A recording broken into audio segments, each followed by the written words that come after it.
34ರಿಂದ 235 ಆಯತ್ತಿನ ಕನ್ನಡ ಅನುವಾದ ಈ ಥರ ಇರ್ತದೆ.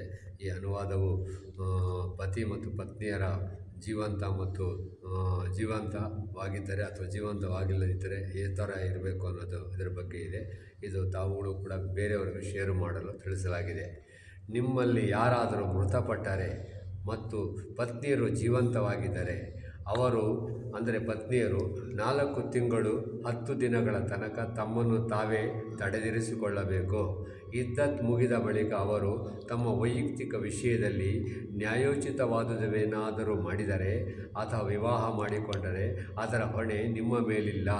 ಅಲ್ಲಾ ನಿಮ್ಮೆಲ್ಲರ ಕರ್ಮಗಳನ್ನು ಅರಿಯುವವನಾಗಿರುತ್ತಾನೆ. ಇದ್ದತ್ನ ಕಾಲಾವಧಿಯಲ್ಲಿ ಆ ವಿಧವೆಯರೊಂದಿಗೆ ವಿವಾಹದ ಇರಾದೆಯನ್ನು ನೀವು ಸಂಕೇತಗಳ ಮೂಲಕ ಪ್ರಕಟಗೊಳಿಸಿದರೂ ಮನಸ್ಸಿನೊಳಗೆ ಬಚ್ಚಿಟ್ಟರೂ ತಪ್ಪಿಲ್ಲ. ನಿಮ್ಮ ಮನದೊಳಗೆ ಅವರ ಯೋಚನೆ ಬಂದೇ ತೀರುವುದೆಂಬುದನ್ನು ಅಲ್ಲಾ ಅರಿತಿರುತ್ತಾನೆ. ಆದರೆ ರಹಸ್ಯ ವಾಗ್ದಾನ ಮಾಡಬಾರದು. ಯಾವುದೇ ಪ್ರಸ್ತಾಪ ಮಾಡುವುದಾದರೆ ನ್ಯಾಯೋಚಿತ ರೀತಿಯಿಂದ ಮಾಡಿರಿ. ಇದ್ದತ್ ಪೂರ್ಣಗೊಳ್ಳುವ ತನಕ ವಿವಾಹ ಬಂಧನದ ನಿರ್ಧಾರ ಮಾಡಬೇಡಿರಿ.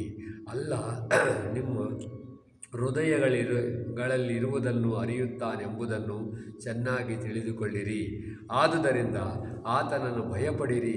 ಅಲ್ಲಾ ಚಿಕ್ಕ ಪುಟ್ಟ ವಿಷಯಗಳನ್ನು ಕ್ಷಮಿಸುವವನೂ ಸಹನಶೀಲನೂ ಆಗಿರುತ್ತಾನೆಂಬುದನ್ನು ನೀವು ತಿಳಿದಿರಬೇಕು.